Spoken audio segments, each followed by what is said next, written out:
रायबरेली 2024 लोकसभा चुनाव के 5वें चरण के मतदान को लेकर अब तक एक सप्ताह से कम ही समय बाकी है, जहां सभी पार्टियों के पदाधिकारी और प्रत्याशी लगातार प्रचार कर रहे हैं। साथ ही साथ बीजेपी और कांग्रेस के दिग्गज नेता रायबरेली आकर एक दूसरे पर तंज भी कस रहे हैं। इस कड़ी में आज भाजपा प्रत्याशी उद्यान मंत्री दिनेश प्रताप सिंह ने एक प्रेस वार्ता करते हुए गांधी परिवार पर बड़ी बात कही है, जहां उन्होंने मीडिया से रूबरू होते हुए बताया कि गांधी परिवार के द्वारा बाहर से लगभग 2000 लोग रायबरेली आए हुए हैं और गारंटी कार्ड को गांव से लेकर गारंटी कार्ड को गांव ले जाकर भोले भाले ग्राम वासियों के हस्ताक्षर करा रहे हैं और जनता को झूठा प्रलोभन दे रहे हैं। मैं चुनाव आयोग से गुजारिश करता हूं कि इस मामले पर तत्काल वैधानिक कार्रवाई की जाए, क्योंकि यह आचार संहिता का उल्लंघन है।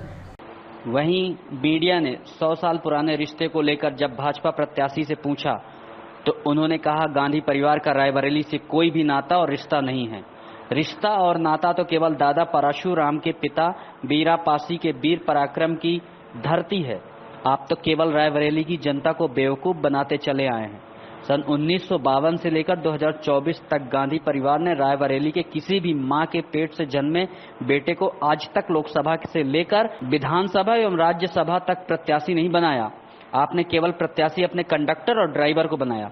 कभी वायनाड को अपने घर बताते हैं, तो कभी अमेठी को, तो कभी रायबरेली को अपना घर बताते हैं। अब पता नहीं और किस जिले को राहुल गांधी अपना घर बताएंगे। भाजपा प्रत्याशी दिनेश प्रताप सिंह वहीं भाजपा प्रत्याशी ने बताया नामांकन के बाद राहुल जी एक दिन रायबरेली आए, हो सकता है 1 और 2 दिन रायबरेली आए। चुनाव के तहत केवल जनता को बेवकूफ बनाना गांधी परिवार की पुरानी परंपरा है। भाजपा प्रत्याशी ने कहा, मोहब्बत की दुकान बताते हुए राहुल गांधी और रायबरेली की जनता को बेवकूफ बनाते हैं। फिलहाल दोनों ही पार्टी के प्रत्याशी एक दूसरे पर लगातार तंज कसते हुए दिखाई दे रहे हैं। पत्रकार साथियों, कांग्रेस पार्टी के रायबरेली लोकसभा के प्रत्याशी जिन्होंने जैसे अमेठी को धोखा दिया, जैसे वायनाड को धोखा दिया, वैसे रायबरेली के मतदाताओं को भी धोखा दे रहे हैं। एक गारंटी कार्ड गांव के भोले भाले मतदाताओं के बीच इस तरह का गारंटी कार्ड कांग्रेस के बाहर से आए 2-3 हजार लोग गांव में जा रहे हैं और इस कार्ड पर मतदाताओं के हस्ताक्षर प्राप्त कर रहे हैं और अपने स्वयं कर रहे हैं। आचार संहिता में ये पूरी तरह से उल्लंघन है। नहीं कर सकते हैं।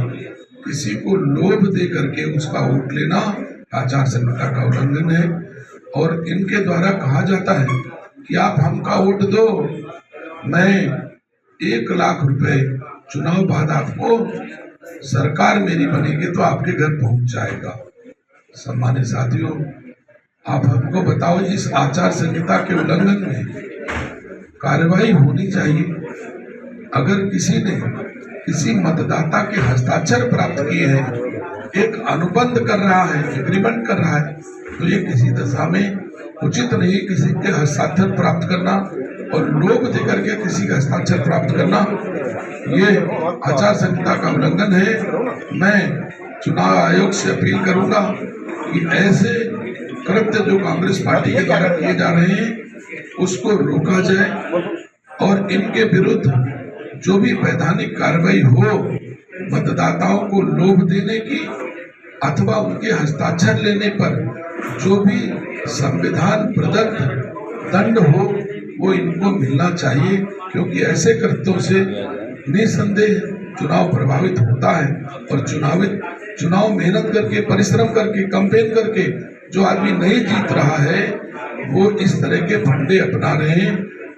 निसंदेह मैं रायबरेली वासियों से अपील करता हूँ, आप जानते हो देश में मोदी जी की सरकार है, आप जानते हो देश में मोदी जी की सरकार फिर बनने जा रही है, तो इस तरह के गारंटी, इनकी गारंटी का कोई मतलब है जिसकी खुद गारंटी नहीं है कि नामांकन करने के बाद 1 दिन रायबरेली आए हैं, हो सकता है 1 दिन और आए, लेकिन रायबरेली ना आना है, ना रायबरेली के लोगों से मिलना है।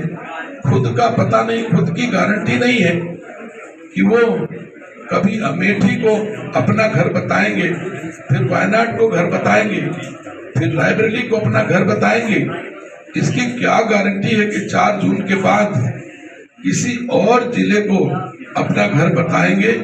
तो जिसकी खुद की गारंटी नहीं है, मतदाताओं की जो गारंटी लेता है, ये सर्वथा निरर्थक है।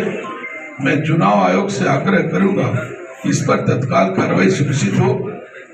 आरओ रिटर्निंग अफसर रायबरेली, प्रेक्षक रायबरेली और सीसी चीफ इलेक्शन कमीशन से भी मैं आग्रह आप सबके माध्यम से इस पर कार्रवाई हो। देश में जहां जहां ऐसे कृत्य कांग्रेस के लोगों के द्वारा किए गए हैं, जहां जहां गारंटी कार्ड बांटे गए हैं, वहां वहां मुकदमा लिखा गया है। मैं आरओ से रिटर्निंग अफसर से जरूर अपेक्षा करूंगा कि तत्काल इस पर कार्रवाई हो और इनके खिलाफ, कांग्रेस के प्रत्याशी के खिलाफ मुकदमा पंजीकृत करके कार्रवाई कराई जाए, ऐसा मैं आग्रह करता हूँ। कल राहुल गांधी रायबरेली में था, उन्होंने कहा मीडिया के सामने मंच में ऐलान किया कि रायबरेली से उनके परिवार का 100 वर्ष पुराना नाता है।